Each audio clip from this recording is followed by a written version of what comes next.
Muscle in the Morning. I'm Dave Palumbo, and today is Tuesday, February 12th, 2019. And let's find out what's going on in the world of bodybuilding and fitness.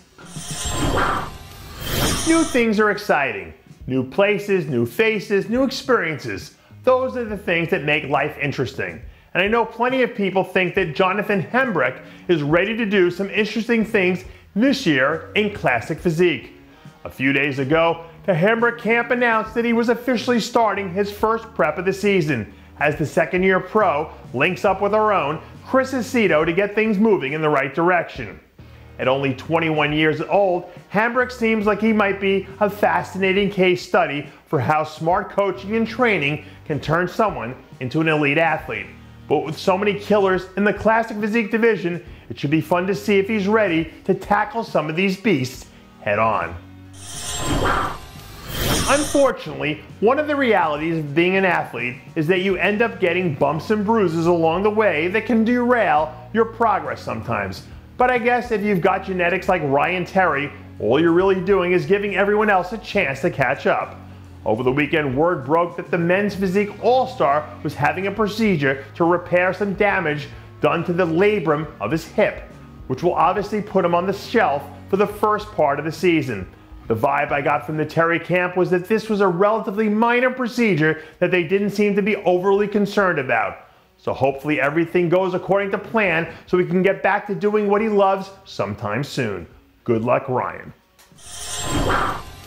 I heard this quote the other day and I thought it was hilarious. Some people age like fine wine and get better with age.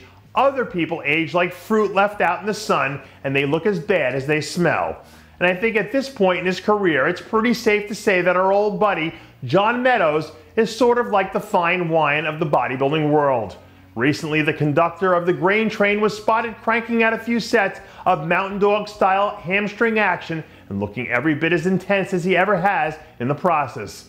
It feels like we're starting to enter a point now in the culture where we're seeing guys look and perform better than they did in their 20s based on the sheer fact that we're all universally smarter with this stuff now than we've ever been. And in another decade or so, I wouldn't be entirely shocked if we had the IFBB version of a senior tour where we give these guys a chance to keep competing as long as they've got the drive to do so.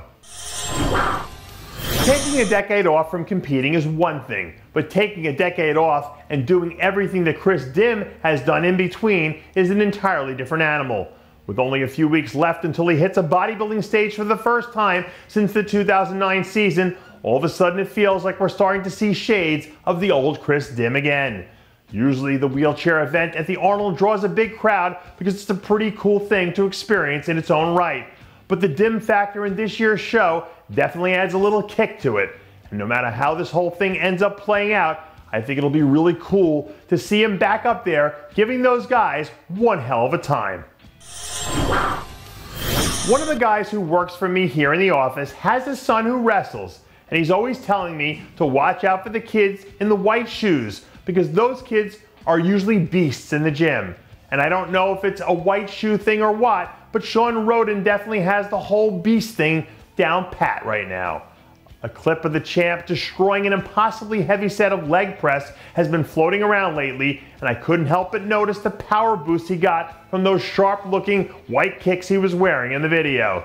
Stuff like this lets me know that Shawn is completely in tune with what he needs to do right now, so hopefully he can stay in the right place physically and mentally to keep this thing running full speed ahead. And that does it for yet another edition of Muscle in the Morning.